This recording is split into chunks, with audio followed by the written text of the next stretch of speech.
Today on The State of Us, what young hires are missing. Gen X is not returning to church.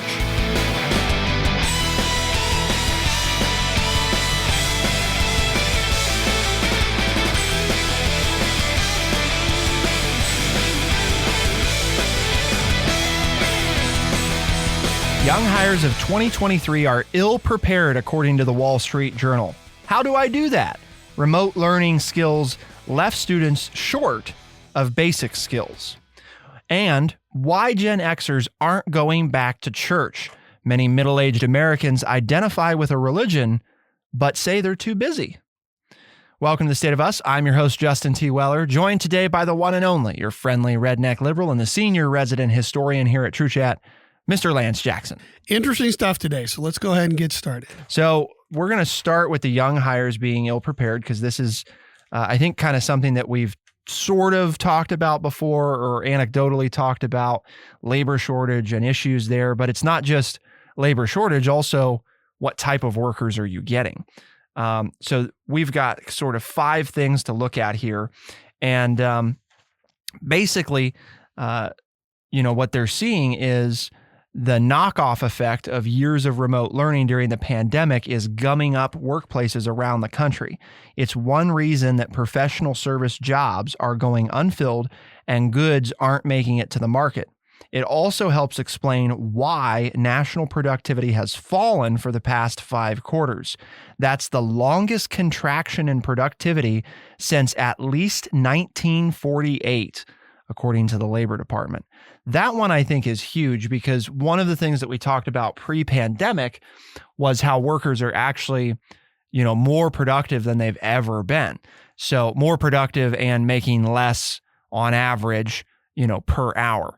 So we did that big show. But then now what we're seeing, right, is that 5 quarters straight of contraction in productivity, and that's the longest, streak of contraction since 1948. So clearly something's going on. We're going to talk about what is going on. The pass rates are the first item the article addresses. Since 2020, when remote learning moved students out of schools and into virtual classrooms, the pass rates on national certifications and assessment exams taken by engineers, office workers, soldiers, and nurses have fallen. Among the roughly 40,000 candidates taking the Fundamentals of Engineering exam for work as professional engineers, scores fell by about 10% during the pandemic. That means fewer engineers on the job and a lower degree of competency among those who make it. The sharpest declines in scores came on questions measuring the most specialized knowledge. Structural engineers failed to answer questions about the use of trusses in the construction of bridges and roadways. Most of America's infrastructure was built 60 to 80 years ago, so you're safe because back then people actually knew what they were doing. Just don't go across that new bridge that's being built on your highway. Right. Now we're spinning the conspiracy theories. We're going to have listeners of The State of Us out there. I won't drive on any new bridges, by God. I'd rather drive on the old bridge. But all I think about is when you're reading this, and I don't want to be, I am the old curmudgeon, I know. The grouchy old man. But when you lower standards, what do you expect? Right? I mean, it's like, well, we have to get more people. We have to do this, and it goes all the way back to school. Well, we have to change the standards because we have to get more people to graduate because we have to make our passing rate looks good. And so now we send them to college and they can't. And all of a sudden, the standards that we've always held people to do a certain job, we lower. Well, what do you expect to get in the workplace if you lower the standards? Be it engineers, be it nursing, be it teachers, be it high school graduates. If you lower the standards, what are you going to get? You're not going to get as many qualified people. Now, are you still going to get your top group? Are there still people out there that are doing very well? For sure, right? But is your answer to not having enough engineers to all of a sudden lower the passing grades so that more people can be an engineer? Do you want to go to the doctor who didn't pass the medical boards until they lowered the score by 10%? And when the passing score was lowered by 10%, then all of a sudden they got to be a doctor? I mean, and I ask that rhetorically because they may have great bedside manner. They may work like the Dickens to save you, but they don't know.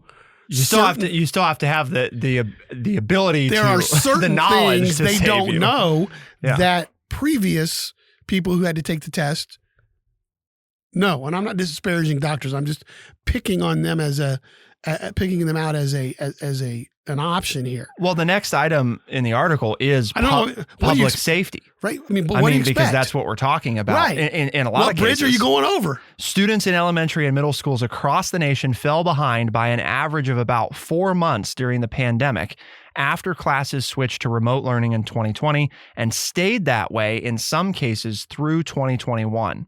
On national standardized tests, the scores of 4th and 8th graders fell to 30-year lows.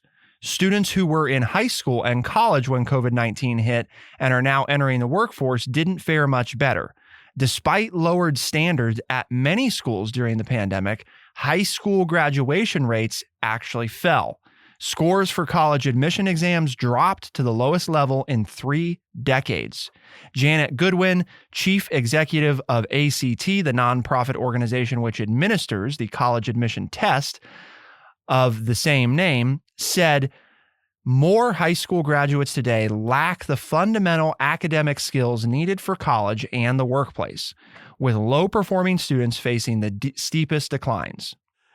At many of our major universities, and one of them in our local area, the largest classes in the university are the remedial math and remedial English classes that students have to take who've graduated from high school, who've been accepted into the college because they don't pass the college's entry-level tests.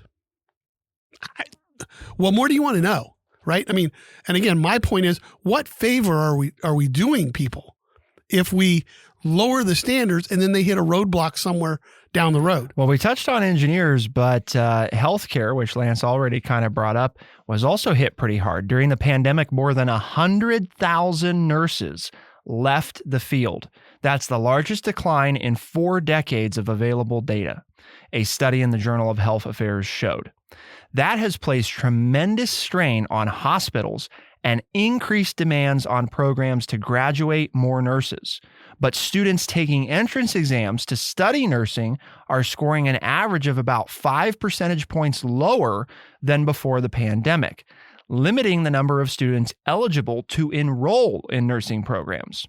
More students who do enroll struggle to earn passing grades, said Patty Neck, Vice President of Ascend Learning Healthcare. By then, they may already be on the payroll but unable to work. The delays cost hospitals an average of $42,000 per student who fail the certification exam. Last year, Ivy Tech Community College, the largest nursing program in Indiana, embedded tutors in classrooms to assist lagging students with skills they should have mastered in high school. Some of the most basic included the math necessary to figure out correct dosages for medicine. Yes, my mother-in-law taught at a nursing school. She has since passed on in life, but she taught the math section, and she was adamant in her standards. She was known as the hardest professor at the nursing school where she taught, which had a 98% placement rate with their graduates. Why? Because she said, we are dealing with doses of medicine here. If you cannot do this basic math, you are going to drug the patients. Yeah. And you're going to kill somebody. You're going to kill somebody, and you can't trust the doctors because they're just flitting in and writing it down. It's on you as the nurse to do this. And maybe people don't understand that, but yet she held people to that high standard. And when people graduated, they got jobs, and that college still today is, I think, the highest rated school in the state of Ohio. And it's not just skilled positions either.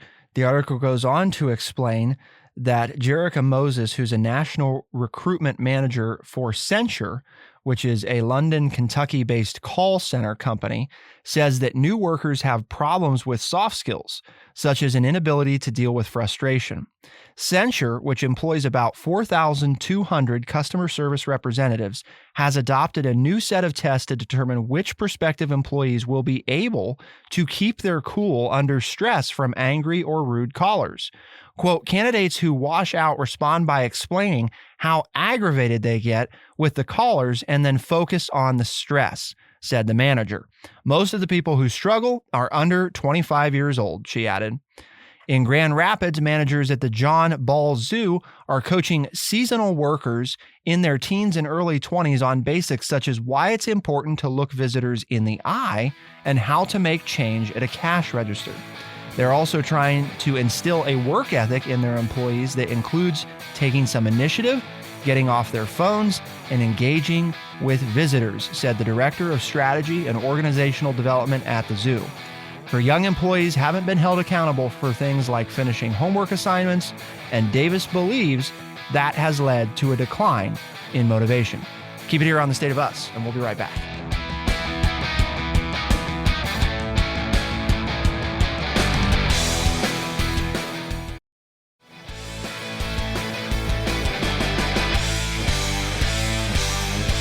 The Wall Street Journal reports that the pandemic arrived when Ivan Scurry was in 8th grade. Now 17 years old and a supervisor in the zoo's kitchen, he said the isolation he and his peers experienced over the next few years have left many distracted and disengaged. Reading at work is our next subject area. Last week, a teenager working the fry station kept wandering off. He just kept walking away to talk to his friends at the counter. This is the manager at the zoo said. I spend a lot of time making sure people just stay on task.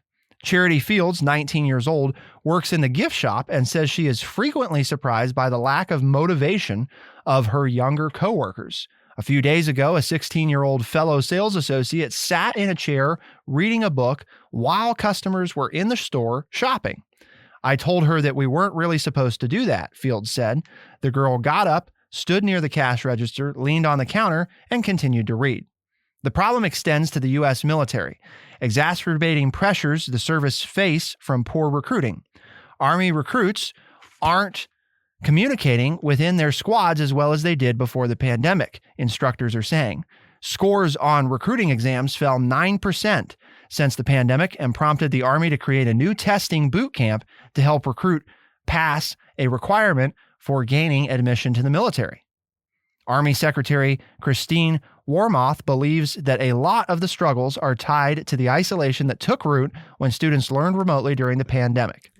I think you're just trying to get me. Your friendly redneck liberal. Sometimes I think it's important that we put that back in the show just to check in with everybody. And Lance is, what I'm really thinking while you were reading all that was, frustrated. and these are the people that were at least motivated to get up off their butt and go get a job. We're not even talking about the people who don't even go to look for a job. These are the people who said, gee, I want a job. Now, when they go there, they don't want to do any work. They still want to get paid, but at least they were motivated enough to get a job. So what does that say about the number of people out there who aren't even bothering to get a job? What kind of life must they be living, right?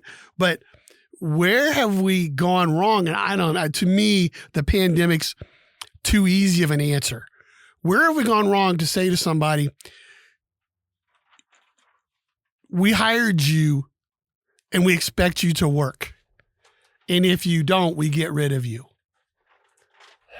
Well, you guys were talking about this off air when I came in about consequences, right? So where is it that managers and owners feel like they can't that's a bigger problem, can't get rid of employees who can't get off their phones or who, and I see it every day, right? I walk into the store, I need somebody to help me find something, and there's a group of 4 employees talking to each other while they're supposed to be stocking shelves.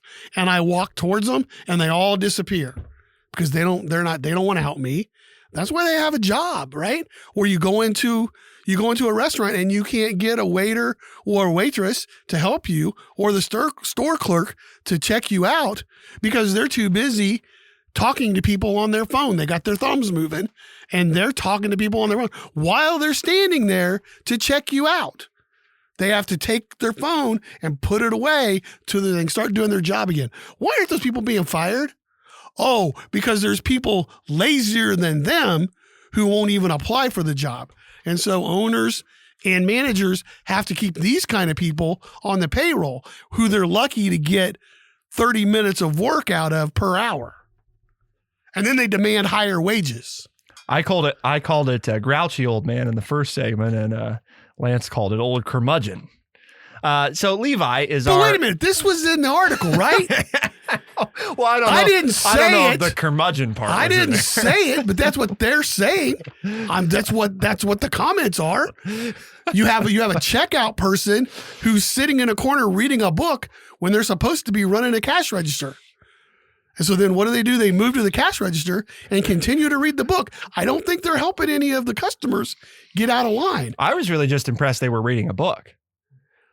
And for that, they're getting paid? I thought that was amazing. You know, can I get the job? I was like, wait a minute. You're telling me there was a member of Gen Z reading a book? Oh, well, they were getting paid to do it. Okay. Now it makes sense. But if I go get a job, you're going to take more of my money in taxes, even though I'll give you a full hour's work for a full hour's pay. Fair wages for fair work? Something like that? Right. Not anymore. You've got all this technology. Can't you show that an employee has not been working the entire hour, so therefore you don't get paid for the entire hour? Men in particular are faltering. Results for test takers overall have held steady with a notable decline in the scores of men between 18 and 24, and usually with a high school education. A company that uses a criteria-based skills test measures reading comprehension, verbal skills, and numeracy. Companies use it to hire for positions such as administrative assistants, customer service representatives, medical assistants, insurance salespeople, and bank tellers.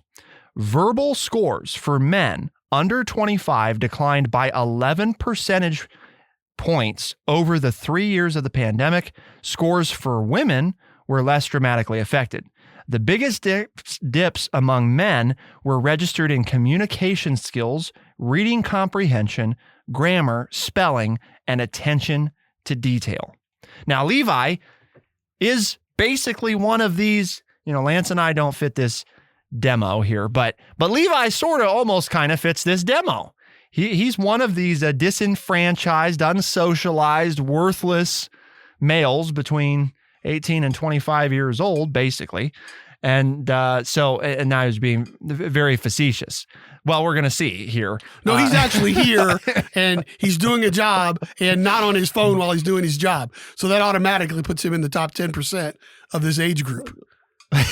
Isn't that impressive that's all you have to do to be in the top 10? That's right. You have to show up. He showed up on time. He's doing his job. Came to the job. And he's not on his phone while he's working. And he's top 10%. He's in the top 10% of the. You're in the 90th percentile of the 18 to 25 year old male group. Man, I wish that all I had to do to be in the 90th percentile was, I don't know, meet the requirements of the job by showing up on time, not being on your phone, bare minimum, doing your job. Right. So Levi, what do you make of all this, huh? I mean, other than us ragging Levi's on. going to ask for a raise now. No, yeah. I feel real embarrassed. No problem. Yeah. You feel real embarrassed? I feel real embarrassed being part of this generation. Oh, okay. Gen Z. Yeah. You're not proud of Gen Z? No. Is it Gen Z's fault that this is happening? No. Yes. Well, partially. Whose fault is it? Parents. Yeah. The adults. Those darn boomers. If we could get them to raise people. Wait a minute. We raised millennials and now we got to raise Gen Zs. We got to raise everybody. It's easy to blame boomers for things. So I understand. Right. Oh, no. I mean, the people with the work ethic who don't have their phone, who show up to work, give you a full day's work for a full day's pay. Those people. It's their fault, right? That's right. Okay. Well, when in doubt, blame a boomer. Well, you're giving them and they're the ones that set the high standards on the scores from 30 years ago that nobody can meet today. They're also the ones that dropped the standard. Right. But if we hadn't have scored so well, if we hadn't have been so smart, and got ahead, then these scores would be acceptable because the scores they're not meeting are our scores. I think they're not meeting millennials' scores is really what we're most concerned You're not even about. 30 years old, so how can you be part of a score that was taken 30 years ago for high school people? Well, that's me. That makes you... that's giving you too much credit. That makes you younger than you are. Check them for 40 or 50 years ago. I bet they've dropped even further. Now we're talking. I was like, wait a minute here. I know that I'm a millennial and that my math was not nearly as rigorous as yours, but I know that math isn't right. I was talking to a salesperson this morning and they said, well, when you get at my percentage and their percentage, I'll have to send you this afternoon what you're actually going to net out of this deal. And I looked at him and I said, well, we're going to net this. And he goes, well, and I said, you go back and you do your job and you send me the numbers, but this is what you're going to come up with. And he was just taken aback from your brilliant mathematicians. And it's like, I figured up in my head what your commission is and what the other person's commission is and what the taxes are. I figured it up in my head and in raw numbers, you're going to be between this number and this number. But I said, you go back and, because, well, I don't know. And I said, well, you go back and do your homework. Is this person a member of your generation? No, they're not a member. They're not. No. They're in their 40s. Oh, so that's not my group. This is a Gen X. I'm at the. Oh, well, you should have said. There's a reason there's no Gen Xers on this show, folks. Because if the Levi, why are you embarrassed? Yeah. Why aren't you waving the flag proud of your generation? Because I'm part of it. Well, what's the matter with them? You guys are the best and the brightest. You guys know technology better than the rest of us. You can find anything you want. We don't know how to use it correctly. You've got these great plans for the world. You can sit there in your ivory towers and tell the rest of us how we've all screwed up, how we've ruined the planet, and we're ruining Gen Z doesn't care about the planet. That's millennials. Oh, Gen Z's hopeless. I mean, and they have no hope for things, Why not drink out of my plastic water bottle every day and throw it in a landfill? It won't matter. You millennials are so self-righteous, it's just hard to stomach. I know. That's why we let you just read the news. We don't let you have comments. You just read it because your self-acuity is just on levels that we've never seen before. I would like to point out, though, today, and for the past several weeks, our producer has been carrying a reusable water bottle, partly because I'd imagine his millennial counterpart has given him so much crap for always having shown up with a disposable water bottle. So you can criticize our self-aggrandizement all you want, but self-righteous nature. But see, it worked with one person, so Yeah, except for a styrofoam coffee and then it cups. went on to my coworker. Look, right then your coworker. Oh, so we held you. So we held you to a standard. Yep. And because we held you to a standard, you're going out there and holding other people of your generation to a standard. Mm-hmm. So how do we fix this, Levi? So it's just as simple as that. Get it out there. We make you King Levi. This again. Levi's like, I don't want to be in charge. I didn't volunteer for this. Well, too bad. You're in charge. You're from the horse's mouth. What do you think we have to do to help people get better prepared for the workforce? Like, what do you wish you had gotten in school that you didn't get? More discipline.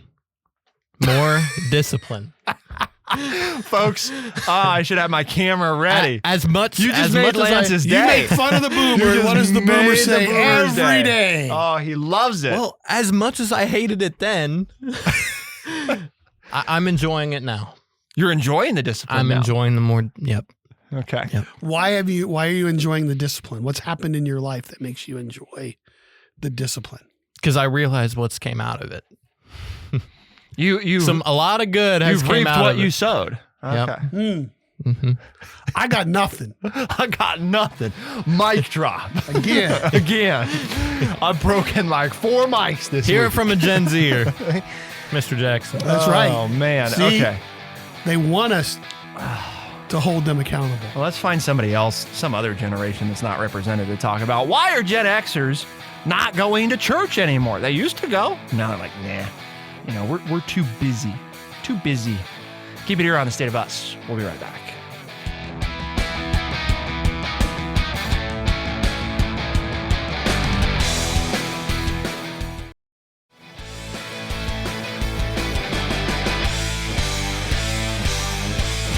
Wall Street Journal reports that the percentage of people ages 39 to 57 who attended a worship service during the week, either in person or online, fell to 28% in 2023, down from 41% in 2020, according to a survey this year. This was the largest percentage drop of all age groups examined in the survey of 2,000 adults conducted by the Cultural Research Center at Arizona Christian University. Marlon Edens, 45 years old, who lives in Memphis, Tennessee, and works in the automotive industry, attends church about half as often as he did before the pandemic. Quote, "I got into the habit of not going," says the father of a 25 and 19-year-old. "I go to church, but not as often as I probably should," end quote. He and his family changed churches and now attend a non-denominational church rather than the Baptist church of his youth. Quote, "There's a different vibe and a cultural shift," end quote, he says, adding that he retains his core Baptist beliefs. Quote, "When you got faith, you got faith. I just don't think going every Sunday makes you who you are," end quote. According to the Cultural Research Survey, baby boomers and people ages 77 and older had the highest attendance rates at 38% and 53% respectively. No generation endured greater spiritual turbulence than Gen X during the pandemic, this is what, to the research. And here's the theme, and I know it's not the title of the show, but how long are we going to blame the pandemic for everything? Well, it's convenient. I mean, exactly, right? We talked about labor shortage issues before the pandemic. We talked about declining test scores before then. So did the pandemic contribute? People were going to church before the pandemic. But is the pandemic the reason that all this happened? Everything is being blamed on the pandemic. Is it the straw that broke the camel's back? No. Are they going to pick up their bootstraps and go to work? I mean, and change things? Or are we going to keep wallowing in the past? I understand. I mean, I thought boomers loved to wallow in the past. I was incognito during the pandemic. I mean, I stayed on my 2 acres and never left and didn't have personal contact with my daughters. Worst time of my life. Okay. But I've moved on.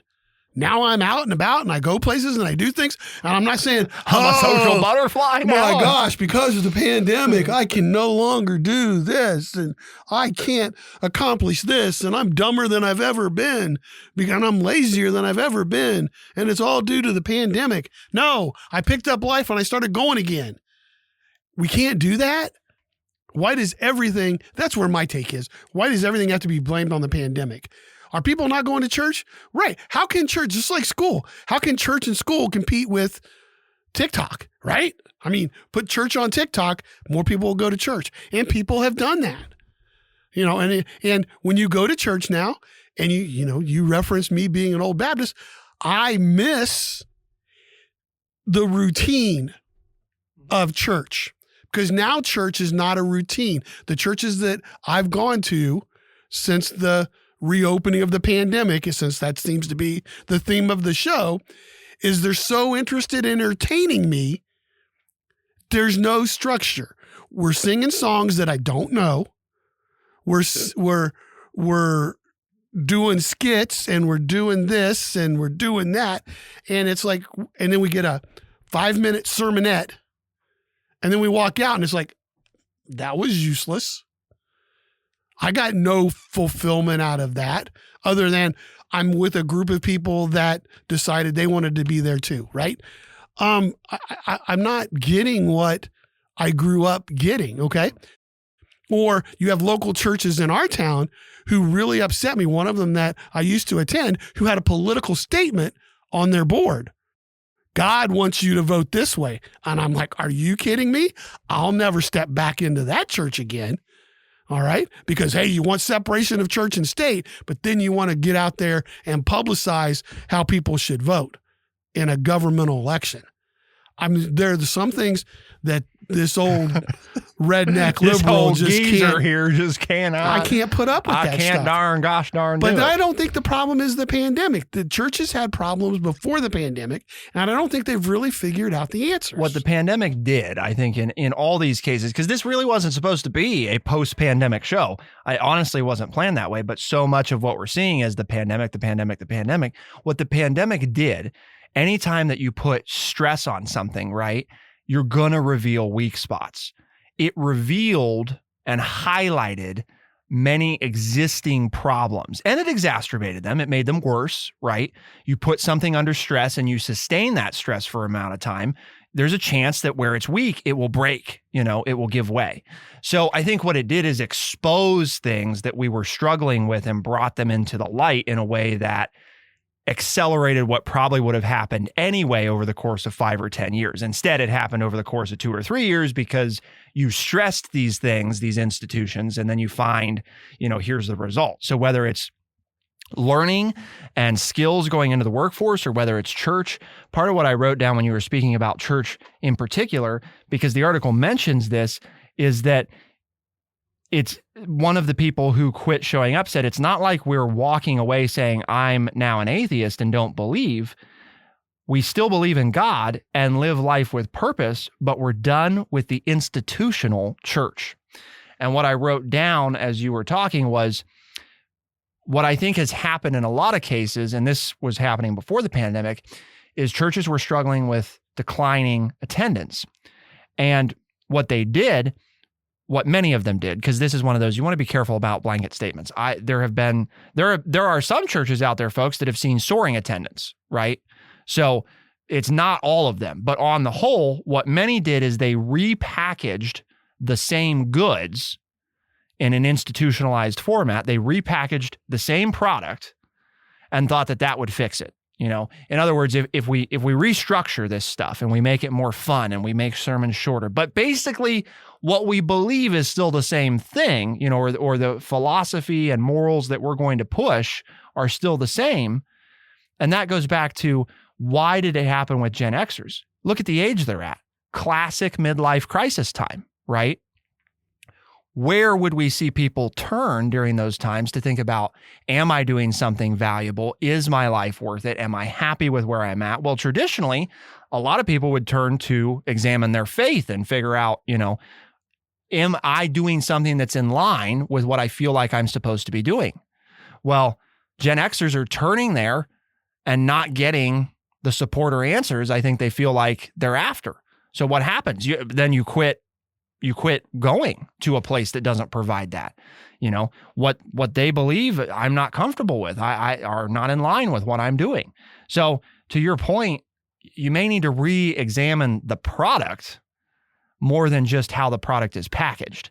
Because you can dress it up and you can change the lyrics and you can, do this, that, and the other, but that doesn't necessarily change what people have an issue with. And you see some churches that have done that, but have also thought seriously about, who do we want in the church and how do we want to communicate? Well, how are you going to, right.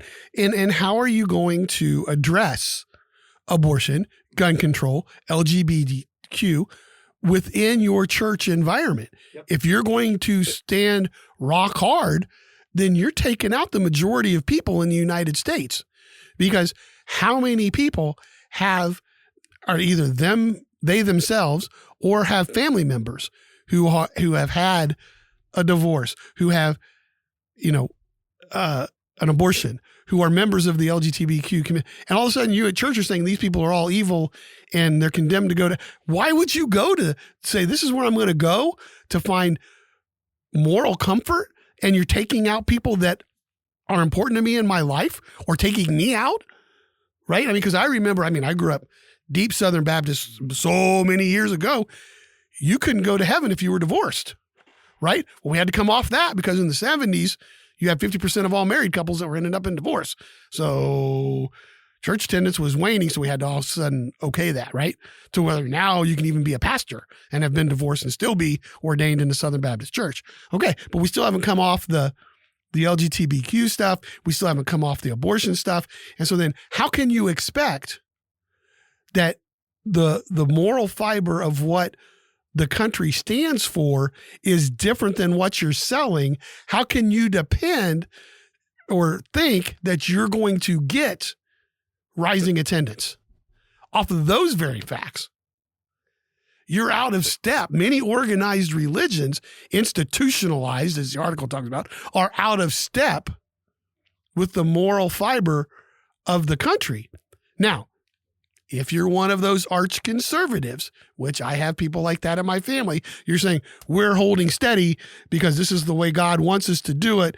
And you're going to all find out that, when the end days come, we were right all along and all the rest of you were wrong. Okay. I mean, that could be true too. I mean, in deference to our listeners who are those solid rock conservatives. We can't confirm. We don't know it one way or the other. Yeah. But you can't come out blatantly against what is the majority of the population and expect there to not be and consequences. expect there not to be as much attendance. Yep. Especially the group of the population that right now is at that point in their life where this is an institution that historically you would turn to, and they're not finding an institution that aligns with what they feel, or they don't feel as welcome, at those institutions. Maybe it's not so much that the institution has their same beliefs, but they feel like maybe it goes against, now what? Because the place where and I would have not just reconciled, against that's them, not there. but against my children, or against my brother, or against my sister, or whatever. Somebody that you know and care about. Right. So, and I I guess, go here and I hear you lambasting those people. Yeah. You're just blasting them in their lifestyles. And it's like, wait a minute, I care about these people. some of the churches with, growing attendance throughout the pandemic and now, since, sort of post pandemic are ones that have not only embraced a new structure, but have embraced new packaging, New messages. And, You wouldn't go that far? I wouldn't say that. So what's the package? I wouldn't say it's new messages. I would say it's a return to an original message. I'm saying way back to before the Bible was a bound book to when Jesus was preaching to people. Right. My contention would be, no, this isn't new. This is actually older than the way that you did things. Right. This is a return to fundamentals of what we're supposed to be focused on. Well, I'm just not going to beat around the bush. I'm just coming out and saying it. Okay. So we're All in right. agreement there. We're in agreement there. All right. That's good. Why we do this show today? I don't know. Okay. Why would you? To raise your blood pressure. Yeah, I guess. Get that heart beating. Make sure you're still breathing. Our regular listeners, you know the routine. Well, we did this show today because True Chat has a mission. The mission is to educate people by providing honest, open, and respectful conversations. And I believe we did that today. And hopefully you, the listener, agree. But we do it because we care about you. We want to open your minds. We want you to listen to us, tell your family and friends. And if they want to listen, tell them as a podcast. They can find us on Spotify, Overcast, Stitcher, Apple Podcast, and everywhere podcasts are found. We release new episodes Tuesdays and Thursdays first thing in the morning as a podcast. Those same episodes are heard on the weekends on AM and FM radio stations across the United States and parts of Canada. For The State of Us, I'm Justin T. Weller. I'm Lance Jackson. Special thanks to our recording producer, Levi LaForge, and senior producer, Bradley Butch. And thank you all, our audience, for tuning in. We'll see you next time. Be the change.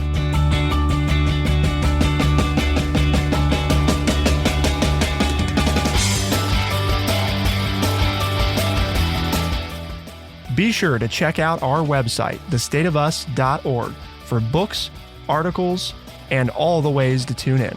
thestateofus.org.